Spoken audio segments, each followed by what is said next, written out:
వేరు చేయను, మత్స్యకారులకి షెడ్యూల్ ట్రైబ్స్ కి గొడవలు పెట్టను, కాపులకి బీసీలకి గొడవ పెట్టను. తెలుగుదేశం పార్టీ లాగా వర్గీకరణ పేరు చెప్పి మాల కులస్తులకి మాదిగ కులస్తులకి గొడవ పెట్టను చంద్రబాబు నాయుడు గారి లాగా. ముస్లింలని కేవలం ఓట్ బ్యాంక్ గా చూసి ముస్లింలకి వారిని మతం పేరు మీద చెప్పి వారికి అభివృద్ధి లేకుండా అలా పెట్టే వ్యక్తిత్వం నేను భారతీయ జనతా పార్టీ లాగా చేయను. ఈ రోజు నేను కోరుకున్నానంటే భీమవరం నుంచి చాలా బాధగా ఉంది ఈ మాట మాట్లాడడానికి. కనీసం ఆంధ్ర భావన ఎలాగో లేదు, కనీసం కుల భావనను తెచ్చుకుని బాగు చేయండి రాష్ట్రాన్ని. నిజంగా మనస్ఫూర్తిగా చాలా బాధతో చెప్తున్నాను ఈ మాట. గాజువాక్ లో నిలబడండి సార్, భీమవరంలో నిలబడండి సార్, రేపొద్దున చెప్తారు మీరు పిఠాపురంలో నిలబడండి సార్, అక్కడ నిలబడండి సార్. నేను అనుకో కులపరంగానే మాట్లాడదాం. ప్రతి కాపు కానీ నిజంగా వేస్తుంటే నేను భీమవరంలో ఓడిపోయాను కాదు, నేను గాజువాకలో ఓడిపోయాను, 2 చోట్ల గెలిచేవాడిని. కోరికలు ఉన్నాయి కదా, ఎప్పుడు మా కులం నుంచి ముఖ్యమంత్రి అవ్వలేదు. మీరు ఓటేయండి, అవి చూపిస్తాం. ఎందుకంటే కాపులు చాలా నిర్ణయాత్మకమైన శక్తి. తెలంగాణకి తెలంగాణ అన్న భావం ఉంటుంది, మా ఆంధ్రప్రదేశ్ కి దురదృష్టం ఏంటో దౌర్భాగ్యం తెలియదు. మాకు ఎప్పుడు కులాల భావం తప్ప మేము ఆంధ్రులు అనే భావన మాకు లేదు. చూసారుగా ఆయన నిజస్వరూపం.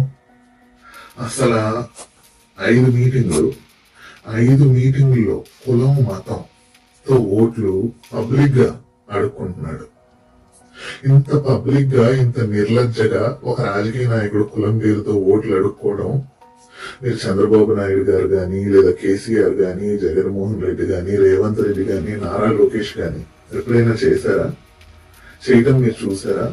చంద్రబాబు నాయుడు గారు 40 ఏళ్ళు రాజకీయ నాయకుల్లో ఇలా కులం పేరుతో ఓట్లు అడుక్కోవడం మీరు చూసారా? మరి ఇంతటి నీచమైన రాజకీయ నాయకుడు, ఇంత విలువలు లేని రాజకీయ నాయకుడు, ఒక కులంతో ఒక మతంతో రాజకీయం చేయాలనుకునే రాజకీయ నాయకుడిని ఎలా నమ్ముతున్నారు మీరు? నాకు అర్థం కావట్లేదు. పోనీ ఆయనకంటే సిగ్గు లేదు, ఆయనకు ఓన్లీ అధికారమే పరమావధి. వాళ్ళ అన్నయ్యల్ని ఆయనకి సినిమా ఇండస్ట్రీలో ఎలాగైతే బాగా చేశారో రాజకీయాల్లో ఆంధ్రప్రదేశ్ లో కూడా అలా మెగా ఫ్యామిలీని బాగా వేయాలనే కోరిక. వాళ్ళకి సిగ్గు లేదు.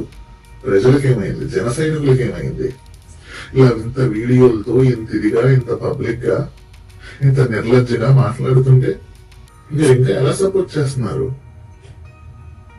సిగ్గుండక్కర్లేదా మీకన్నా? ఆయనకంటే ఎలాగో సిగ్గు లేదు. ఇటువంటి దౌర్భాగ్యమైన రాజకీయం, ఇటువంటి నీచమైన రాజకీయం చేసే రాజకీయ నాయకుడు మన ఆంధ్రప్రదేశ్ కి చాలా డేంజరు.